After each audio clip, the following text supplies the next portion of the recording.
আমার নাম তাপস মজুমদার, আমি ত্রিপুরা থেকে এসেছি। আচ্ছা, ত্রিপুরা থেকে। হ্যাঁ, ত্রিপুরা থেকে এসেছি।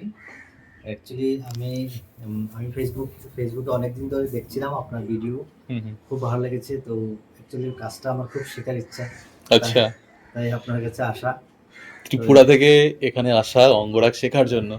আচ্ছা, অঙ্গরাগ শেখার জন্য এই বিষয়ে একটা কথা বলি তোমায়। কারণ এটা না শিখে হয় না। যদি ভগবান কৃপা না করে আমার মনে হয় তাহলে কখনোই হয় না। ওটা কারণ তো আমি আসলে নিজেও শিখিনি কখনো অঙ্গরাগ। আমি তো মনে করি ওই গিরিধারী আমার গুরুদেব, উনি আমাকে শিখিয়েছেন, তাই আমি শিখেছি। কারণ কোনো মানুষের সাধ্য আছে নাকি তা শেখানোর? হুম, কারণ হুম, ভগবানকে সাজাতে গেলে ভগবান যদি না কৃপা করে তাহলে কখনোই হয় না। হয় না। আমার সেটা মনে হয়। তো ভগবানের প্রতি ভক্তি রেখো। আর এখানে এসছো ঠিক আছে, আমি তোমাকে একটু দেখিয়ে দিতে পারি যে এরকম করে আমি করি বা কিছু একটা। হ্যাঁ, হ্যাঁ, তো হ্যাঁ। তারপরে ভক্তি রাখলে না, তিনিই দেখবে কোনদিন তুমি এমনি শিখে গেছো। হুম, আমাকে এটা লাগবে না, সত্যি। এমনি শিখে যাবে। আমি আর এমনিতে আঁকতাম কিন্তু মানে অনেক এখন শুভকামনা রইলো তোমার জন্য। তুমি আরো ভালো আঁকো, তোমার লক্ষ্যে যেন তুমি পৌঁছাতে পারো, এটাই প্রার্থনা বিধায়ীর কাছে।